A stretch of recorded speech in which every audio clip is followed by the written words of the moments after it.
So now that we have an understanding of an integral and what it is, and that it's a limit as n goes to infinity of the Riemann sums, we want to look a little bit more into how do we evaluate these. And exactly, this is what's known as a definite integral.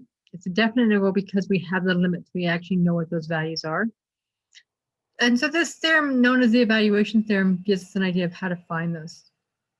So if f is a continuous function on the interval from a to b, then the integral from a to b of f of x dx is f of b minus f of a. In other words, if you can find the antiderivative, where f is the antiderivative, I should say, of little f. So if you can find the antiderivative of your little f, then you can just evaluate your antiderivative at the upper limit and then subtract off the antiderivative at the lower limit. By the way, this is a number because f of b is a number and f of a is a number. So you just get numbers from these definite integrals, get some value. So as an example, let's say I want to take and find the integral from 0 to 1 of x cubed dx and find out what that equals. Well, using the evaluation theorem, that would be f of 1 minus f of 0, if I can find that antiderivative. So if I can figure out what function, when I take its derivative, do I get x cubed, that would be its antiderivative. So let's find that antiderivative. So one function that when you take, if you got a cube here, then if you bring the 3 down, well, I should say you bring the power down, subtract 1 from the power when you take a derivative. So that must mean that we must have had a 4 here as the power. Because if I bring the 4 down and subtract 1, I'll get x cubed. But if I bring the 4 down, I should have a 4 in front, and I don't. So that must mean I need a 1/4 in front. So the 4 and the 1/4 cancel each other, gives me a 1, and gives me x cubed. So I now know that my antiderivative of x cubed is 1/4 x to the 4th, which means all I got to do is evaluate this at 1. So it's 1/4 times 1 to the 4th, and then evaluate it at 0, minus 1/4 times 0 to the 4th, which gives me 1/4. So let's try another one. Let's try finding the integral from 0 to 4 of 1 plus 3y minus y squared dy.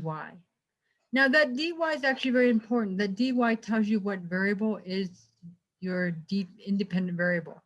So in this case, since it's a dy, y is my independent variable. If I had another variable, I would treat it as if it's a constant if it's not a y. So that's why we kind of pay attention to this dy. Remember, the dy also came from us from the fact that it's that delta y. So we have a couple of theorems that we had in the last section. We were talking about what an integral is. Those theorems still work. And what it says is we can separate this up into separate integrals. So the integral of 1 plus 3y minus y squared dy from 0 to 4 would be the integral from 0 to 4 of 1 dy plus the integral from 0 to 4 of 3y dy minus the integral from 0 to 4 of y squared dy. Well, we're almost there because I can bring that 3 out of that integral. So 0 to 4 from 0 to 4 of 1 dy plus 3 times the integral from 0 to 4 of y dy minus the integral from 0 to 4 of y squared dy. Well, the integral of 1, remember that's just a constant, so the integral of 1 is just 1 times 4 minus 0. Remember, you just subtract the limits. Plus 3. Now, what function, when I take its derivative, do I get y? Well, remember, when we take a derivative, we bring the power down and subtract 1 from the power. So that must mean we add 1 to the power when we go to the antiderivative. So 1 plus 1 is 2.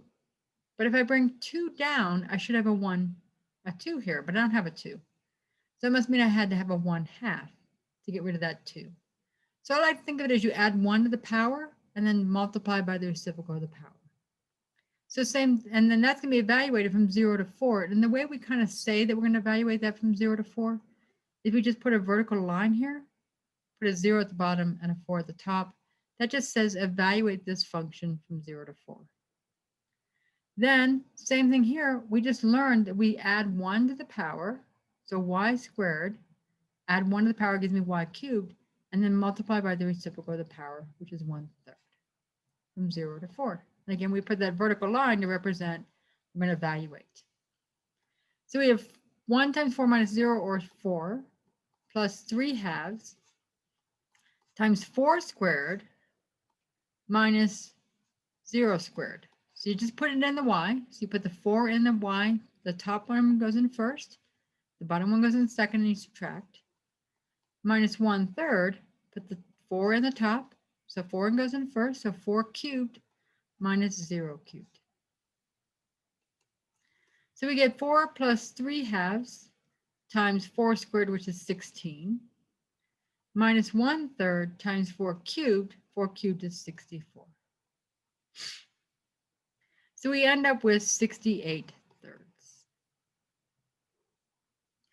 All right, let's try another one. Find the area under sine of x from 0 to b.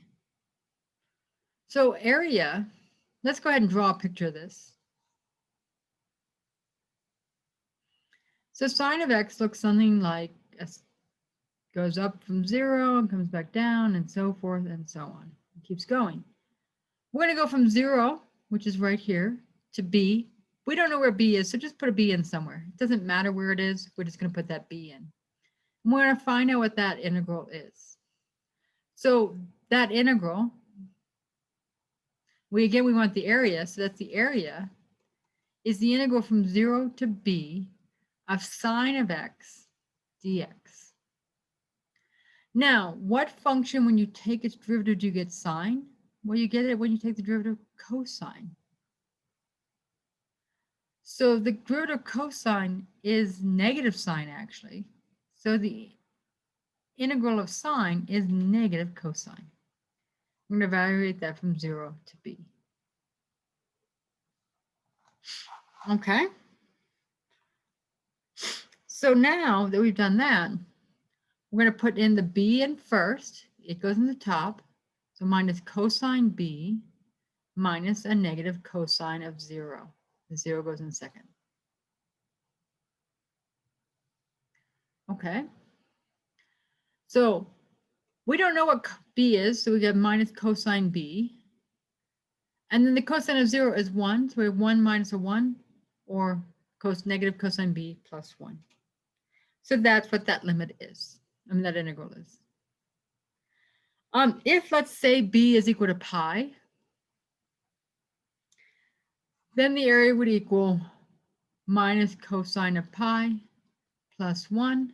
The cosine of pi is negative 1, so it's negative and negative 1. So we get 2. Okay.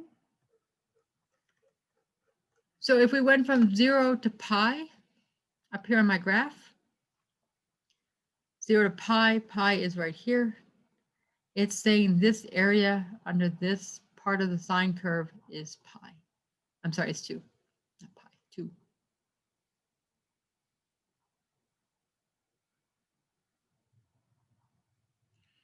Okay. Moving on to another concept is an antiderivative and an indefinite integral are the same thing.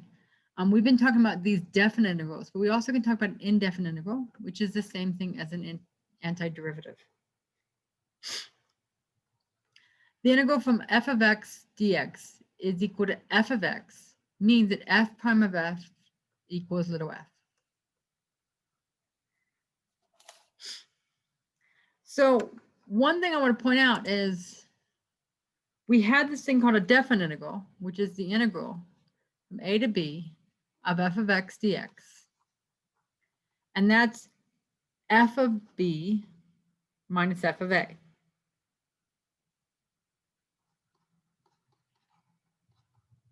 That's a number, right? I already said it was a number. It's definitely a number. The indefinite integral is the integral of little f of x dx. Well, that's going to be the antiderivative. Don't forget plus c, because the plus c is about the fact that we can have that the derivative of c is 0. So you could have any constant there. This is a function. So a definite integral will give you a number. An indefinite integral gives you a function. We're going to have some tables of indefinite integrals, some ideas of these. There's actually tables. You can buy tables of indefinite integrals that are just like huge, really thick tables. There's actually a table in the back of your book, a very small one. They're all over the place. I want to give you a couple properties of them, and then we're going to write down a few of these rules. So the first off thing is that just like with definite integrals, the integral of f of x plus or minus g of x dx is the integral of f of x dx plus or minus the integral of g of x dx. So you can just separate them into two separate integrals. That's very useful if you got very complicated integrals and you want to separate things out. Another one is the integral of a constant times f of x. Just like with definite integrals, you can bring that constant out. So it's going to be c times the integral of f of x dx. Now, some rules, and these we've actually seen because we've done indefinite integrals. The integral of x to the n dx, remember you're going to add 1 to the power, then multiply by the reciprocal of the power, and then don't forget the plus c. This is provided, of course, that n is not equal to -1. If n equals -1, in other words, you get the integral from 1 over x dx, that's not this rule. One thing is, if you add -1 to 1, you get 0. And you get 0, you do 1 over 0. You can't do that. And the x to the 0 is 1, so that would be useful. And you get 1 over 0, and you get infinity, and that doesn't do us any good. So remember that the function that when you take its derivative, you get the 1 over x is the natural log of x. But it's more than just the natural log of x, because x could be positive or negative when we do 1 over x. So it is the absolute value, natural log of the absolute value of x plus c. All right.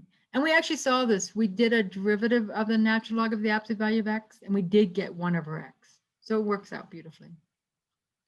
The integral of e to the x is e to the x plus c. The integral of a to the x is very, very similar to the integral of e to the x. It's a to the x over top of the natural log of a. And you can see that that will work. E to the x would be e to the x over natural log of e, and natural log of e is 1. So that works out. The integral of sine of x is negative cosine of x plus c. Don't forget your plus c always.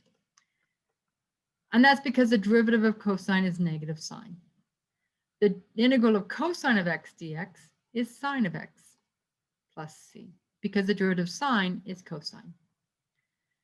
The integral of secant squared dx is tangent of x plus c, and that's again because the derivative of tangent is secant squared. The integral of cosecant squared dx is minus cotangent x plus c, because the derivative of cotangent is minus cosecant squared. And the integral of secant x plus times tangent x is secant x plus c, because the derivative of secant is secant tangent. The integral of cosecant cotangent is minus the cosecant of x plus c. The integral of 1 over 1 plus x squared dx, remember the derivative of inverse tangent is 1 over 1 plus x squared. So this is the inverse tangent of x plus c.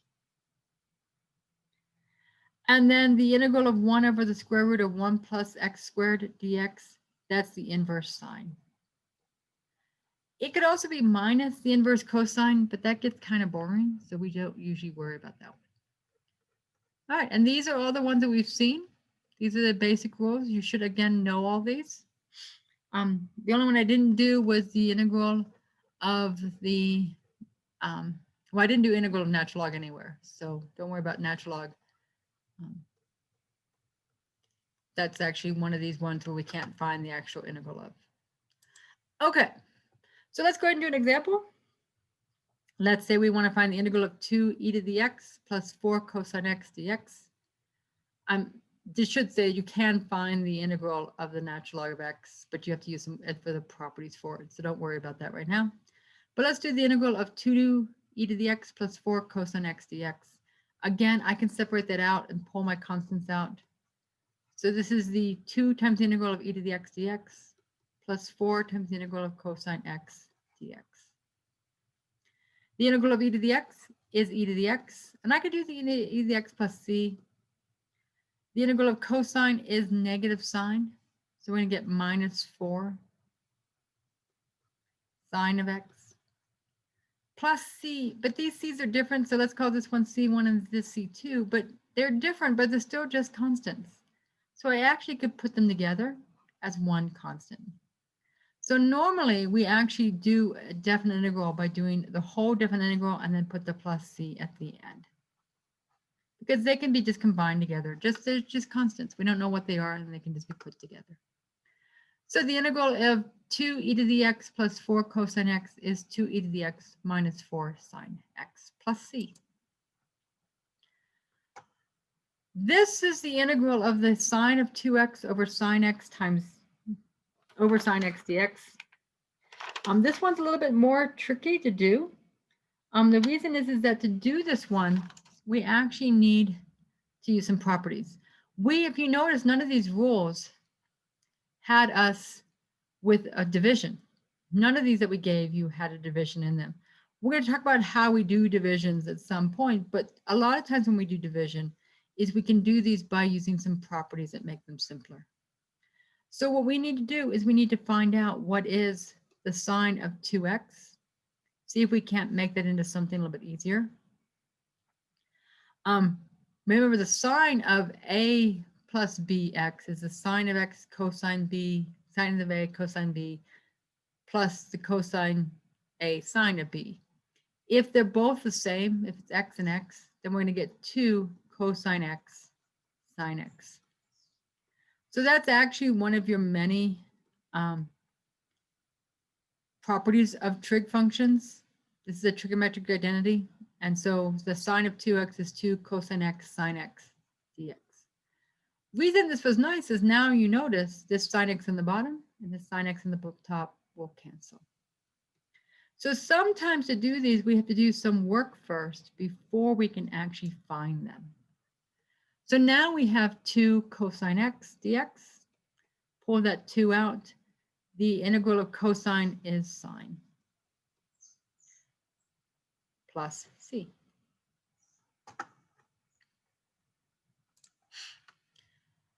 Here's another one we want to do. This is a definite integral from the integral from 1 to 2 of 4 plus u squared over u squared du. Again, I don't have any that have division in them, so we got to figure out what we can do with that division first. One of the things we could do is we can put each term in the numerator over top of that denominator. Since you have a single term in the denominator, you can do this. If you had a multiple terms in the denominator, you couldn't do this, but with a single term in the denominator, you can separate these into 2 separate terms. You can separate it with if you have 2 terms in the bottom, but you just have an ugly looking function. So I usually don't do that if I have 2, but I can do that definitely with 1, which means I can write this as 4u to the minus 2 plus 1 du. So what that gets me now is I can now do these integrals. You can separate them up if you want to, or you can just think about, I know I have to separate them up. The 4 comes out. U to the negative 2, add 1 to the power, that being minus 1, because negative 2 plus 1 is negative 1, and then multiply by the reciprocal of the power. 1 over negative 1 is the reciprocal. The integral of constant is just u, or whatever your variable is. Because remember, you take the derivative of u, you get 1. And then we're going to evaluate this from 1 to 2. You're going to notice I did not do the plus c. I will actually stick it in there to show you why I didn't do the plus c on this example.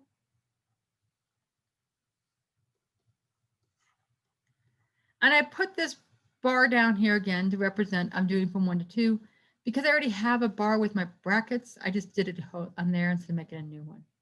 So what I have is I have negative 4 times 2 to the negative 1 minus negative 4 times 1 to the negative 1 plus 2 minus 1 plus, well, you're not going to see it this way, so let's do it a little differently. It was fine to do it that way. I just wanted to show you why it didn't work that way. So we're going to put the 2 in first. We have minus 4 and then 2 to the negative 1 plus 2 plus c minus 4, negative 4, 1 to the negative 1 plus 1 plus c. So now we have negative 4 times 1/2 is negative 2 plus 2 plus c minus, we have negative 4, so plus 4 minus 1 minus c. Now collect your like terms. Negative 2 plus 2 is 0. 4 minus 1 is 3. C minus c is 0. This is why we don't need the plus c, because the c's just cancel each other out. So you're fine not writing the plus c ever, because they will always cancel each other out.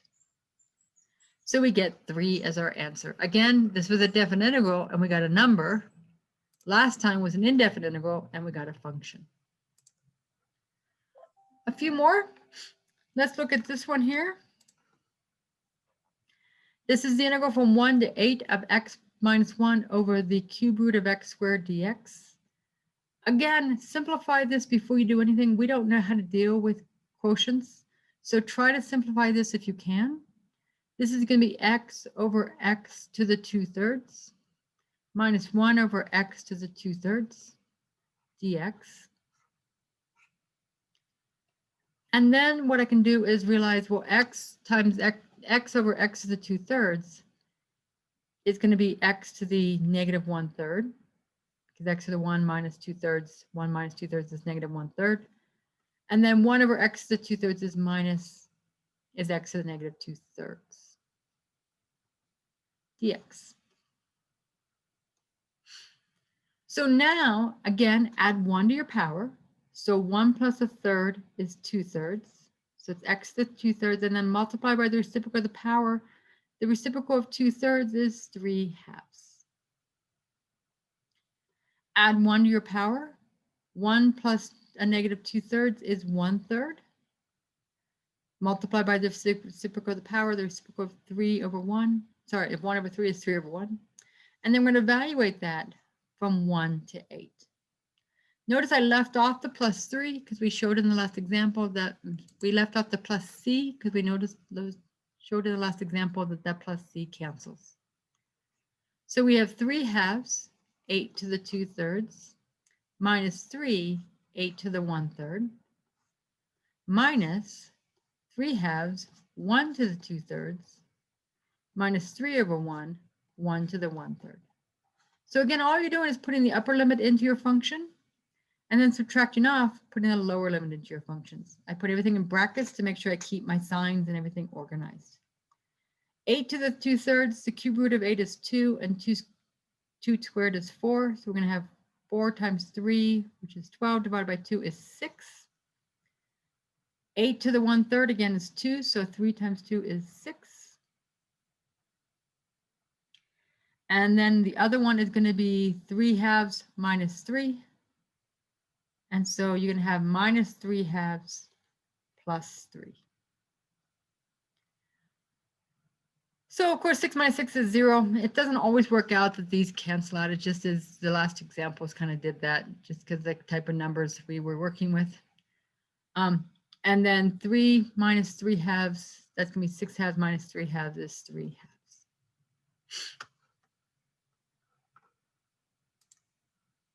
There are some applications I just want to talk about with integrals for definite integrals mostly, and for indefinite integrals, it's just getting you the function. But definite integrals is the integral from a to b of f of x dx, where f is your function and the derivative of little f is big F. Then you got f of b minus f of a. Or if you prefer, the integral from a to b of f prime of x dx is f of b minus f of a. We see these whenever we're trying to find total differences and so forth. So you'll see these kind of applications all over the place. It's the difference in your function values.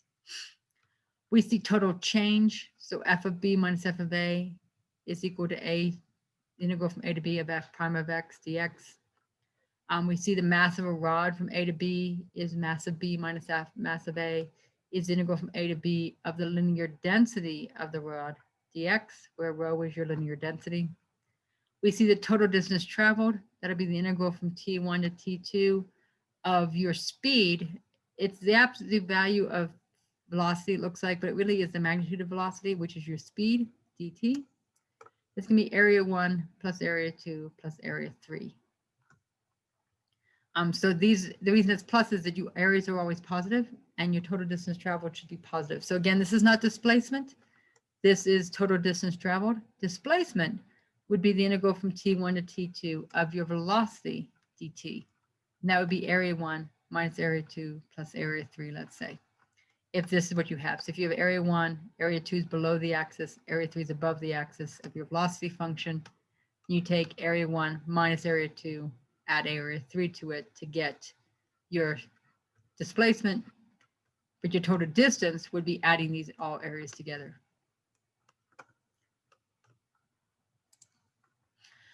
So this is one of the problems that's in your book. It says the velocity function in meters per second is v of t is equal to t squared minus 2t minus 8.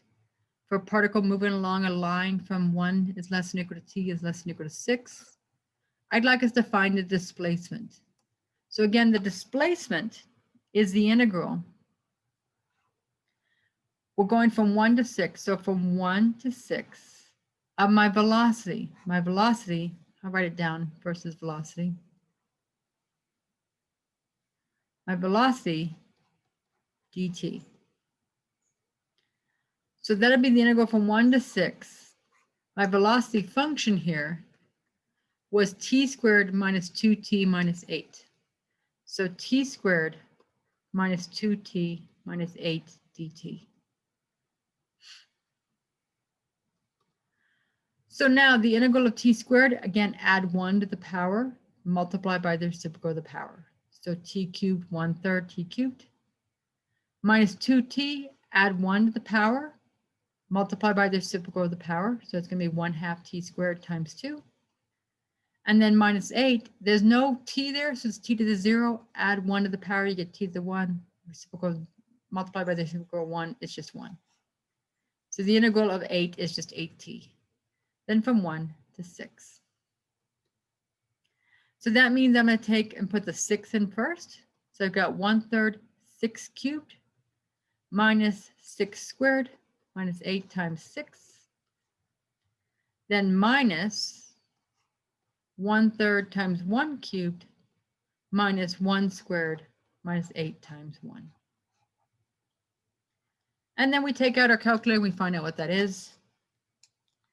6 cubed divided by 3 minus 6 squared minus 8 times 6. And I subtract from that 1/3 minus 1 minus 8. Oh, wait, be careful. It's 1/3, it's the quantity 1/3 minus 1 minus 8, because that negative sign will go through. And so we get negative 10/3. Now let's go see what the units are on this, because this is a function, this is velocity, and this is displacement. We need to find what the units would be. Velocity, again, was in meters per second. My time is in seconds. So if I come up here to this integral here, I have meters per second for the velocity. My dt is a change in time, so that's going to be times seconds. Notice the seconds are going to cancel, and you'll be left with meters. So we now know that the units down here is minus 10/3 meters. Then we also want to find the distance traveled by the particle by the given time interval. So the distance is going to be a little bit more interesting to work through and try to figure out. One thing we might do is go to Desmos and look at the graph of this. So we'll go over to Desmos. I'm going to type in this graph of this function.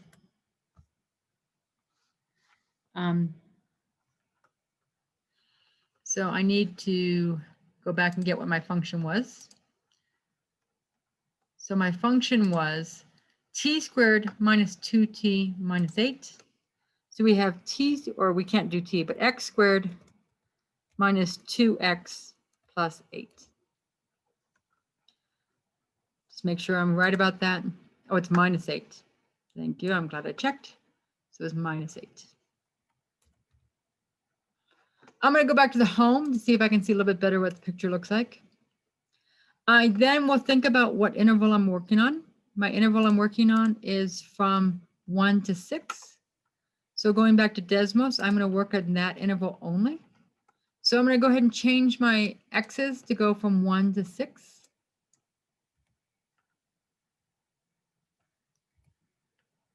My y's, I notice that I can't see the bottom of the y-axis, so maybe I'll start down here at -10. And I can't see the top of the y for the other side, so I might go up to 10. And actually, that wasn't enough, so we'll go up to maybe 15. No, it looks like 20. All right, so now we can see the whole graph. And I'm going to go ahead and copy and paste this in.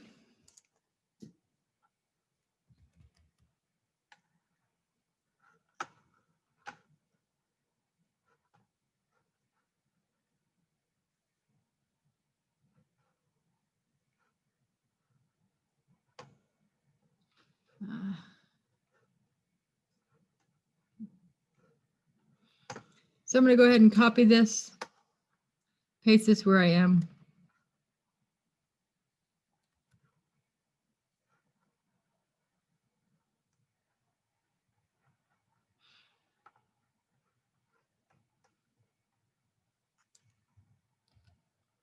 And here's what I've got. Okay, so now what I notice is that my total distance traveled is going to be this area. We'll call that area 1. Added to this area, we'll call it area 2. So I need to find this area. Area is always positive. So I got to find this area. Got to make sure it's positive. And I need to notice that this is from 0. Actually 1, sorry, 1. And it looks like it crosses here at 4. If you're not positive where it crosses, in this case we do because Desmos is showing exactly where it crosses. But if you're not positive where it crosses, then you could actually take our function, which our function again was t squared minus 2t minus 8. So t squared minus 2t minus 8 equals 0. That factors as a t minus 4 and t plus 2. So that's t equal to 4 and t equal to -2.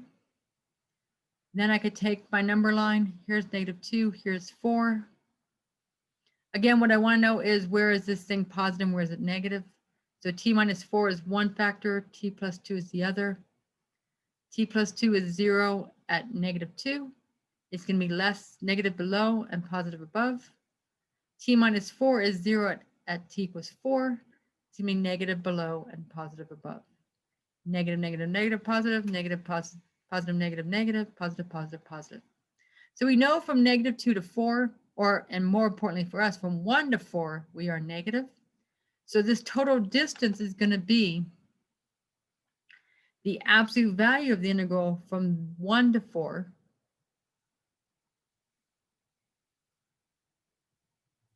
of my function t squared minus 2t minus 8 dt. The reason it's for the absolute value is because this integral will be negative, and I want the positive.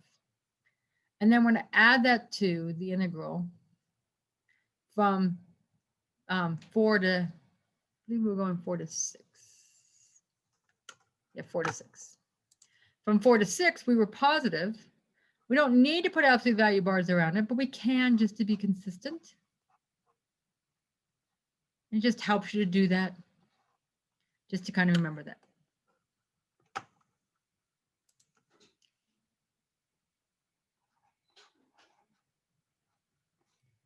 All right, so now we find these integrals. These are going to be numbers because they're definite integrals. So the integral of t squared we already know is 1/3 t cubed. The integral of minus 2t we already know is t squared. The integral of 8 is 8t. And we know that because we already did this integral on the previous problem. I'm going to evaluate that from 1 to 4. And again, we're going to take the absolute value of that answer. Then we're going to have the same exact solution, same exact definite integral, I should say, or indefinite integral, is going to be t cubed, 1/3 t cubed minus t squared minus 8t. I'm sorry, I always say things a little wrong. And then this is going to go from 4 to 6. But the indefinite integral is the antiderivative. That's the same on both of these. But we are going to evaluate them over different regions. Okay. So we now will find out what this is. This is going to be the absolute value of 1/3 4 cubed minus 4 squared minus 8 times 4 minus 1/3 1 cubed minus 1 squared minus 8 times 1. I take the absolute value of that. I'm going to add that to 1/3 6 cubed minus 6 squared minus 8 times 6 minus 1/3 4 cubed minus 4 squared minus 8 times 4. Notice I left off my absolute value bars here. I'm going to put them back on, but you actually don't need them because we know it's going to be positive here. And I can't put that one on. So, but you know it's going to be positive there. All right, so now let's go and find out what this is. So I'm take out my calculator and find out what all these are. So 1/3 times 4 cubed minus 4 squared minus 8 times 4. That's negative 80 thirds minus 1/3 minus 1 minus 8. That's negative 26 thirds.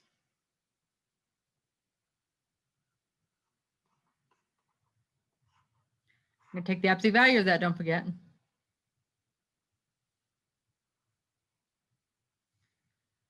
This other one,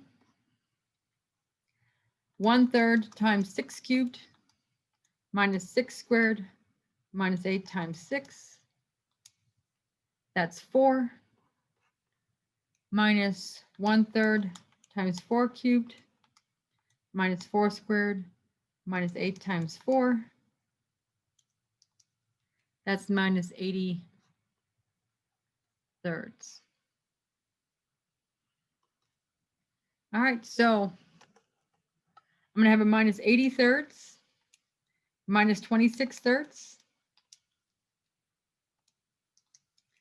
That's minus 106 thirds. So I'm going to take the absolute value of that. Then we're going to have 4 minus a minus 80 thirds. That's 92 thirds. So take the absolute value of 106 thirds. That's positive 106 thirds. We're going to add that to the 109. We're going to add 109 thirds to 92 thirds. And we get 66. Again, the units are that it's going to be meters per second. That's my velocity. And my delta t is the change in time, so that's going to be times second. So the seconds are going to cancel, and you're going to be left with meters. So that's your total distance traveled is 66 meters. Notice your displacement was negative because that meant you were to the left of where you started, but the total distance you traveled was positive 66 meters.